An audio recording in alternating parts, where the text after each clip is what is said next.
દરેક વિદ્યાર્થી મિત્રોનું યુનિક એકેડમીમાં હાર્દિક સ્વાગત છે. આજે આપણે ગુજરાતી વ્યાકરણનું ટોપિક વિભક્તિ, બરાબર. આપણે કયો ટોપિક લઈને આવ્યા છે આજે? ગુજરાતી વ્યાકરણનો કયો ટોપિક છે? વિભક્તિ.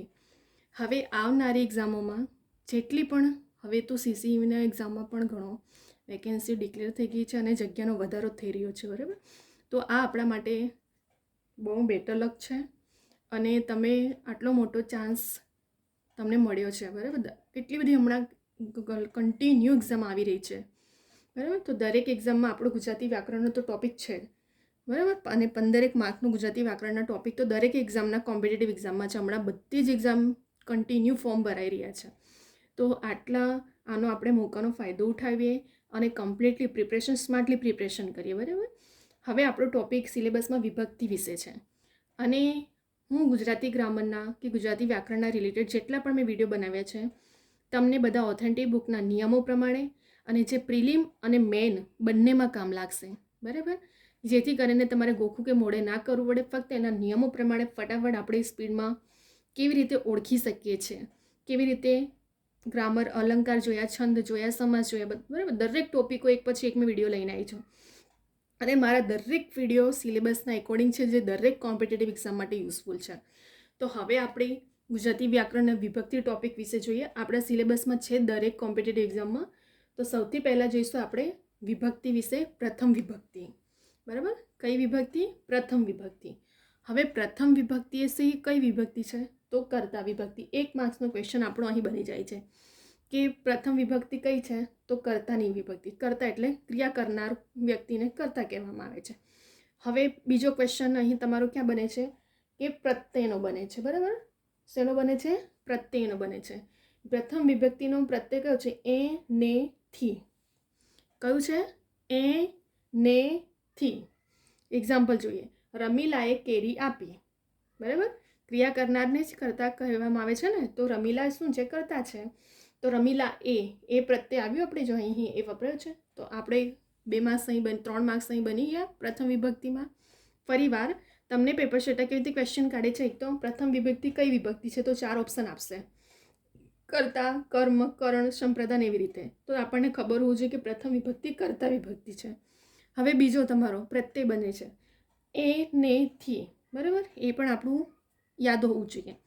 હવે ઉદાહરણ કે રમીલાએ કેરી આપી, તો રમીલાએ તમને સેન્ટેન્સ આપશે અને તમારે ઓળખવાનું રહેશે કે કઈ વિભક્તિ છે, બરાબર. તો આપણને ખબર હોવું જોઈએ કે રમીલા એ પ્રત્યય શેમાં છે? પ્રથમ વિભક્તિમાં. અને કર્તા છે. રમીલા કોણ છે? કર્તા છે. એટલા માટે પ્રથમ વિભક્તિ છે, બરાબર. અહીં આપણું 3 માર્ક્સ બની ગયું પ્રથમ વિભક્તિમાં. હવે નેક્સ્ટ વિભક્તિ જોઈએ, દ્વિતીય વિભક્તિ, બરાબર.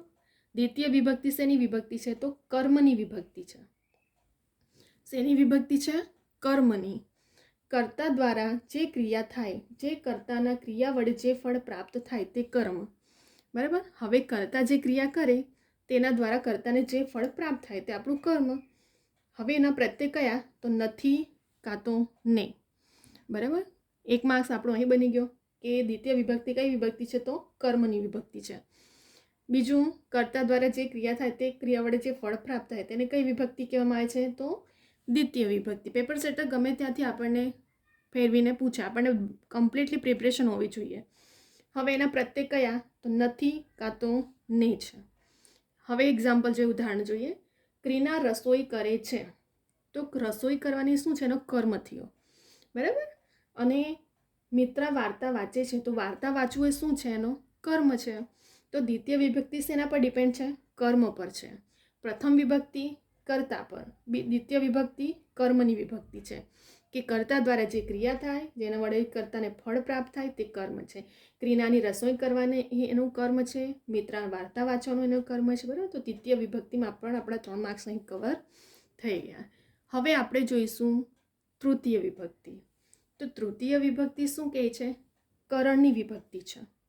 તમને એક્ઝામમાં પૂછશે, કમ્પ્લીટલી ધ્યાન રાખજો. પ્રથમ કર્તા, બીજું કર્મ વિભક્તિ, ત્રીજું કરણ વિભક્તિ.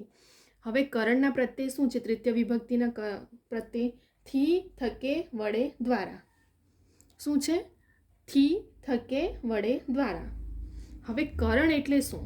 જો તમને એક્ઝામમાં આવું બી પૂછી શકશે, હા, કે કરણ એટલે સાધન ક્રિયા કરવામાં જેનો ઉપયોગ થાય, તે ક્રિયા કરવામાં જે ઉપયોગી થાય તે ક્રિયાનું સાધન. બરાબર, તમને પૂછી શકે છે, આ વ્યાખ્યા તરીકે પૂછી શકે છે કે કરણ એટલે શું? તો કરણ એટલે સાધન ક્રિયા કરવામાં જેનો ઉપયોગ થાય, તે ક્રિયા કરવા માટે જે ઉપયોગી હોય ક્રિયાનું સાધન. બરાબર, ઇન શોર્ટમાં ક્રિયાનું સાધન એ કરણ વિભક્તિ. હવે એના પ્રત્યય કયા? તો થી, થકી, વડે, દ્વારા. એક્ઝામ્પલ લઈએ આપણે. દાદા સાપ કાનથી સાંભળે છે. જો થી પ્રત્યય આવ્યો અહીં, જો થી પ્રત્યય છે. તેણે કાસકીથી વાળ ઓળવ્યા, તો અહીં પણ થી પ્રત્યય આવ્યો. તો બંને એક્ઝામ્પલમાં તૃતીય વિભક્તિ પ્રત્યય પણ આવી ગયા. હવે કરણ એટલે કે કોના? દાદા સાપ કાનથી સાંભળે છે, તો એની ક્રિયા કરવામાં જે આવી સાધન ક્રિયા કરવામાં આવે છે તે કાસકીથી, તો એ પણ શું છે? ક્રિયાનું સાધન છે. તો ક્રિયાનું દાદા સાપ કાનથી સાંભળે છે, તો કાનથી એ પણ એને શું? સાધન ક્રિયા કરવા માટે ઉપયોગી છે. તો દરેક બંને ઉદાહરણમાં પણ કરણ વિભક્તિ આપણે અહીં ઓળખાઈ જાય છે. પ્રત્યય પણ વપરાયા છે. અને બીજું તમને અહીંથી જો એક ક્વેશ્ચન કેવી રીતે બને છે કે તૃતીય વિભક્તિ કઈ વિભક્તિ? તો કરણની, 1 માર્ક્સ. બીજો પ્રત્યય થી, થકે, વડે, દ્વારા. ત્રીજો માર્ક્સ કે કરણ એટલે શું? તો કરણ એટલે સાધન ક્રિયા કરવામાં જેનો ઉપયોગ થાય, તે તૃતીય વિભક્તિ. બરાબર, 3 માર્ક્સ બની ગયા. ચોથો માર્ક્સ કે દાદા સાહેબ કાનથી સાંભળે છે અથવા તેણે કાસકીથી વાળ. તમને સ્ટેટમેન્ટ કે વાક્ય આપી દેશે, તો પછી તમારે ઓળખવાનું હશે કે આ તૃતીય વિભક્તિ છે. તૃતીય વિભક્તિ કેવી છે? કરણની વિભક્તિ છે કે જેના દ્વારા ક્રિયાનું સાધન થતું હોય. તો અહીં આપણી તૃતીય વિભક્તિના પણ 4 માર્ક્સ અહીંથી બની ગયા આપણા. બરાબર, ગમે ત્યાંથી આપણને પૂછે ને, આપણને કમ્પ્લીટલી પ્રિપરેશન અને સ્માર્ટ પ્રિપરેશન હોવી જ જોઈએ દરેક સ્ટુડન્ટને. કરવાવાળા 24 કલાક પણ રીડિંગ કરે છે અને સ્માર્ટલી પ્રિપરેશન કરવાવાળા 2-3 કલાક પણ કરીને ગવર્મેન્ટ જોબ લે છે. એ આપણા પર ડિપેન્ડ કરે છે. તમે 24 કલાક ફક્ત તમે ત્યાં બેસો છે રીડ કરવા, પણ તમારું કોન્સન્ટ્રેશન નથી, તો એનો મિનિંગ નથી. અને 3 કલાકવાળો ભલે ઓછો ટાઈમિંગ કરે પણ કોન્સન્ટ્રેશનથી કરે છે તો એ સક્સેસ થાય છે. બરાબર, તો તમારી સ્માર્ટ પ્રિપરેશન બહુ મેટર કરે છે. ગમે ત્યારે આટલા બધી બુકો વસાવીને એનું મિનિંગ નથી. તમે તમારા માઇન્ડમાં તમારા નિયમો પ્રમાણે કેવી રીતે એને સમજો છો એ બહુ મેટર કરે છે. બરાબર, તો ગમે ત્યાંથી ગોખો નહીં, ગમે ત્યાંથી બુકો વસાવીને બહુ ઉતાવળમાં કે હવે આટલી બધી કોમ્પિટિટિવ એક્ઝામ છે, આ તૈયારી, એવું નહીં. જેટલી વસાવો કમ્પ્લીટલી ઓથેન્ટિક બુકમાંથી પ્રિપરેશન કરો અને નિયમો પ્રમાણે કરો. બરાબર, તો અહીં આપણી તૃતીય વિભક્તિ બની ગઈ. હવે આપણે જોઈશું ચતુર્થી વિભક્તિ. તો ચતુર્થી વિભક્તિ શું કહે છે? સંપ્રદાન. તમને આવું પૂછી શકે છે કે સંપ્રદાન એટલે શું? તો ક્રિયાનું ફળ જેને પ્રાપ્ત થાય છે, કશુંક આપીને કશું પ્રાપ્ત કરવા ઈચ્છે, સંપ્રદાન. બરાબર, ચતુર્થી વિભક્તિ શેની છે? સંપ્રદાનની છે. હવે સંપ્રદાનમાં શું છે? ક્રિયાનું ફળ જેને પ્રાપ્ત થાય અને કશુંક આપીને કશું પ્રાપ્ત કરવા ઈચ્છે, એ સંપ્રદાન. હવે ચતુર્થી વિભક્તિનો પ્રત્યય કયો છે? તો ને, માટે, માટેની પ્રત્યય સારું. બરાબર, આ બધા એના શું છે? પ્રત્યય છે. અહીં પણ આપણો બની ગયો 3 માર્ક્સ. હવે એક્ઝામ્પલ, તે ઉપાધ્યાયને ગાય આપે છે, તો આ ઉપાધ્યાય ને વપરાયો ચતુર્થી વિભક્તિ. અને બીજું શું? એને ક્રિયાનું ફળ જેને પ્રાપ્ત થાય છે. ઉપાધ્યાયને ક્રિયાનું ફળ પ્રાપ્ત થયું. બરાબર, દાન આપ્યું. સંપ્રદાન એટલે કે ક્રિયાનું ફળ જેને અથવા તો કશુંક આપે છે. તો ઉપાધ્યાયને ગાય આપે છે, આપવાની ક્રિયા થઈ એની, તો સંપ્રદાન આવી ગયો. ચતુર્થી વિભક્તિ મળી ગઈ આપણને તરત જ. બરાબર, એવી રીતે તમને એક્ઝામમાં પૂછાય છે અને પૂછાશે. ફરી એકવાર આપણે ફટાફટ રિવિઝન કરી લઈએ. પ્રથમ વિભક્તિ તો કર્તા વિભક્તિ. બરાબર, 1 માર્ક્સ. પ્રત્યય એ, ને, થી. એક્ઝામ્પલ કેવી રીતે? કર્તા એટલે ક્રિયાનો કરનાર. બરાબર, રમીલાએ કેરી આપી, તો કર્તા કોણ છે? રમીલા છે. એ પણ પ્રત્યય આવી ગયો. પ્રથમ વિભક્તિ ઓળખાઈ ગઈ. 3 માર્ક્સ અહીં આપણે બની ગયા. ત્યાર પછી દ્વિતીય વિભક્તિ. તો દ્વિતીય વિભક્તિમાં શું થાય છે? કર્મની વિભક્તિ છે. 1 માર્ક્સ બની ગયો કે દ્વિતીય વિભક્તિ કર્મ એ કઈ વિભક્તિ છે આપણને પૂછે. કર્તા તો પ્રથમ વિભક્તિ, કર્મ દ્વિતીય વિભક્તિ, કરણ તૃતીય વિભક્તિ, સંપ્રદાન ચતુર્થી વિભક્તિ. આવી રીતે ક્વેશ્ચન બને છે. હવે એની વ્યાખ્યા શું કહે છે કે કર્તા દ્વારા જે ક્રિયા થાય અથવા ક્રિયા વડે જે ફળ પ્રાપ્ત થાય તે કર્મ. બરાબર, અહીં પણ 1 માર્ક્સ બની ગયો આપણો. પ્રત્યય નથી, ને. અહીં 3 માર્ક્સ બની ગયો. હવે એક્ઝામ્પલ પૂછશે કે ક્રિયાના રસોઈ કરે છે અથવા તો મિત્ર વાર્તા વાંચે છે, તો ક્રિયા કરનાર છે આ લોકો, કર્મ કરી રહ્યા છે, રસોઈ કરી રહ્યા છે, વાર્તા વાંચી રહ્યા, તો દ્વિતીય વિભક્તિ છે. બરાબર, એવી રીતે ઓળખવાનું હોય છે. હવે તૃતીય વિભક્તિ તો કરણની વિભક્તિ છે તૃતીય. એના પ્રત્યય કયા? થી, થકે, વડે, દ્વારા. હવે તમને પૂછશે કે કરણ એટલે શું? તો તમને ખબર હોવું જોઈએ કે કરણ વિભક્તિ એટલે સાધન ક્રિયા કરવામાં જેનો ઉપયોગ થાય.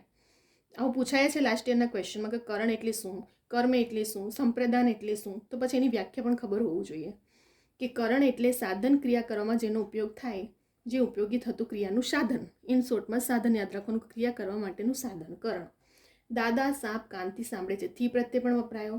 તેણે કાસકીથી વાળ ઉડાવ્યા, થી પ્રત્યે આવી ગયા. અને બીજું શું છે કે સાધન ક્રિયા કરવામાં આવી છે, કે કાસકીથી વાળ ઓળવાની ક્રિયા છે, સાપ કાનથી સાંભળે છે, બધું શું છે સાધન ક્રિયા છે. તો આપણે તૃતીય વિભક્તિના પણ ચામાસ અહીં કવર થઈ ગયા આપણા. હવે ચતુર્થી વિભક્તિ તો સંપ્રદાનની છે. હવે સંપ્રદાન એટલે શું કે ક્રિયાનું ફળ જેને પ્રાપ્ત થાય તે કશુંક આપીને કશું પ્રાપ્ત કરવાની ઈચ્છા. સંપ્રદાન દાન, કશું મેળવવું કશું આપવું, બરાબર. એવી રીતે કશું આપવાની જેને ક્રિયાનું ફળ પ્રાપ્ત થતું હોય. તો ચતુર્થી વિભક્તિ એના પ્રત્યે કયા તો ને માટે ની પ્રત્યે સારું, બરાબર. આ બધું શું છે એનું ચતુર્થી વિભક્તિના પ્રત્યય છે. હવે જેમ કે તે ઉપાધ્યાયને ગાય આપે છે, તો ઉપાધ્યાયને ગાય આપવું શું છે, ઉપાધ્યાય શું છે, સંપ્રદાન ગાય આપે છે. ગાય આપવું એ દાન આપવું થયું. ક્રિયાનું ફળ કોને પ્રાપ્ત થયું, ઉપાધ્યાયને ક્રિયાનું ફળ પ્રાપ્ત થયું. તો એટલા માટે ઉદાહરણ આપણને એક માર્ક્સ અહીં બને છે કે ચતુર્થી વિભક્તિ સંપ્રદાન કઈ વિભક્તિ, તો ચતુર્થી વિભક્તિ. એના પ્રત્યે કયા ને માટેની પ્રત્યય સારું, 2 માર્ક્સ બની ગયું. બીજું સંપ્રદાન એટલે શું, તો 3 માર્ક્સ અહીં બન્યું કે કશું આપીને કશું પ્રાપ્ત કરવાની ઈચ્છા, 3 માર્ક્સ બની ગયા. અને ચોથો તમારું વાક્ય પૂછીને પણ પૂછે છે કે ઉપાધ્યાયને ગાય સ્ટેટમેન્ટ અથવા વાક્ય આપશે કે ઉપાધ્યાયને ગાય આપે છે. તો આમાં તમારે ઓળખવાનું કે ને પ્રત્યય શેનું છે, ચતુર્થી વિભક્તિનું છે. અને બીજું કશું પ્રાપ્ત કરવા માટે એટલે જેને ક્રિયાનું ફળ પ્રાપ્ત થયું, તો ચતુર્થી વિભક્તિ. આપણે 4 વિભક્તિ અહીં કમ્પ્લીટ થઈ ગઈ છે, બરાબર. તમે સ્ક્રીનશોટ લઈ શકો છો. અને એક્ઝામમાં આવી રીતે જ ક્વેશ્ચનો લાસ્ટ યરમાં પૂછાયા છે. તમે જીપીએસસીથી લઈને ક્લાસ 3 સુધી દરેક એક્ઝામમાં ગુજરાતી વ્યાકરણ ટોપિક વિભક્તિ હોય જ છે. પ્રિલિમમાં પણ મેનમાં કામ લાગશે. અને આવી રીતે મેં એવી રીતે જ વિડીયો બનાવું છું કે જેમાં બધું ઇન્વોલ્વ થઈ જાય. આની સિવાયનું કશું બહારનું નહીં પૂછવાનું વિભક્તિમાં, બરાબર. તો આપણે પ્રિપરેશન પણ એવી રીતે કમ્પ્લીટલી કરવાની કે જેથી કરીને smart preparation, hard preparation smart પ્રિપરેશનનો બહુ ફેર છે. 24 કલાક રીડ કરો હાર્ડ, સ્માર્ટલી કરો કે 3 કલાકમાં પણ બધું ગોખીને વાંચવા બેસો. એના કરતાં એકદમ નિયમો પ્રમાણે એકદમ કમ્પ્લીટલી કરો કે ગમે ત્યાંથી તમને પેપર સેટર ક્વેશ્ચન પૂછે તો તેમાં બધું ઇન્વોલ્વ થઈ ગયું. જો અહીં એનું 1 માર્ક્સ કે તે વિભક્તિ પૂછાય છે, કર્તા કર્મ કરણ સંપ્રદાન, એ પણ બની ગયા માર્ક્સ. એના પ્રત્યેને પણ બની ગયા. બીજું ઉદાહરણ પણ મેં આપીને તમને સમજાવ્યું. અને ત્રીજું કર્મ, તો એની વ્યાખ્યા આપી, કરણની વ્યાખ્યા આપી, સંપ્રદાનની વ્યાખ્યા આપી. એવી રીતે ક્વેશ્ચનો પૂછાય છે. અને મેં દરેકમાં હાઇલાઇટ પણ કરું છું. અને કેમ કે ઓલ્ડ સ્ટુડન્ટને તો ખબર હોય છે, પરંતુ ન્યૂ સ્ટુડન્ટને નથી ખબર હોતું કે કેવા ટાઈપના ક્વેશ્ચનો પૂછાય છે, કેવી રીતે પેપર સેટર કોમ્પિટિશન ટફ કરવા માટે ક્વેશ્ચન બનાવી શકે છે. તો ગમે ત્યાંથી ફેરવીને પૂછે ને, આપણને કમ્પ્લીટલી પ્રિપરેશન હોવી જોઈએ, બરાબર. એને કહેવામાં આવે છે સ્માર્ટ પ્રિપરેશન, બરાબર. તો અહીં આપણે વિભક્તિના 4 વિભક્તિઓ પણ જોઈ લીધી. હવે આપણે નેક્સ્ટ વિભક્તિઓ જોઈશું. અહીં તમને જો વિડીયો ગમે તો તમે લાઇક, શેર, સબસ્ક્રાઈબ, કમેન્ટ કરો. અને સ્ક્રીનશોટ લઈને પ્રિપરેશન માટે કરી શકો છો, અથવા ડાઉનલોડ કરીને સમજો એને. તમે એક નોટબુક બનાવીને દરેક પોઈન્ટ લખીને રાખો, જેથી કરીને એક્ઝામના ટાઈમે તમને ફક્ત રિવિઝન કરવાનું રહે, બરાબર. અને જેવી રીતે કેટલા સ્ટુડન્ટો કોચિંગ નથી એફોર્ડ કરતા, તો એ લોકો જાતે યુટ્યુબ પર બી પ્રિપરેશન કરીને કરે છે અને સક્સેસ પણ થાય છે. તો તમે સારી રીતે પ્રિપરેશન કરી શકો છો. મારા દરેક વિડીયો જોજો. ગુજરાતી ગ્રામરના રિલેટેડ મેં પહેલાં પણ કીધું છે કે આટલી બધી બુકો વસાવીને કન્ફ્યુઝ ના થજો. અને આટલું બધું મોડે કરવું ગોખવું ઇમ્પોર્ટન્ટ નથી. એને સમજો, એના નિયમને સમજો, એ શું કહે છે, કેવી રીતે એને ઓળખવામાં આવે છે, એ બહુ ઇમ્પોર્ટન્ટ છે. તમને લાઈફ ટાઈમ માટે આ વસ્તુ યાદ રહી જાય, ટોપિકો યાદ રહી જાય, એવી રીતે તમારી પ્રિપરેશન હોવી જોઈએ, બરાબર. તમને કોઈ ક્વેરી હોય તો મારી કવિતા યુનિક એકેડમી ઇન્સ્ટાગ્રામની આઈડી છે, એમાં તમે મને મેસેજ કરીને કોઈ એક્ઝામ રિલેટેડ પણ ક્વેશ્ચન પૂછી શકો છો, બરાબર. તો અહીં આપણી વિભક્તિઓ કમ્પ્લીટ થઈ ગઈ. હવે આપણે નેક્સ્ટ વિડીયો લઈને આવશું. અહીં આપણે વિડીયોને સ્ટોપ કરીએ છીએ.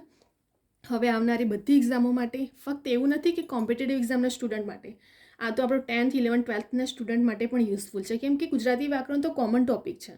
8, 9, 10થી આપણે ભણતા આવ્યા છે, બરાબર. અને પૂછાય છે દરેક એક્ઝામના, દરેક ક્લાસના સ્ટુડન્ટને પણ પૂછાય છે. તો આ ફક્ત ગવર્મેન્ટ એક્ઝામ માટે નહીં, દરેક કોમ્પિટેટિવ એક્ઝામ માટે યુઝફુલ છે. ઇવન તમારા દરેક ક્લાસના સ્ટુડન્ટ માટે પણ, કે કોલેજ સુધીના પણ આ સ્નેહ યુઝફુલ છે, બરાબર. તો હવે આપણે નેક્સ્ટ વિડીયો લઈને આવશું. અહીં આપણે હવે વિડીયોને સ્ટોપ કરી રહ્યા છીએ.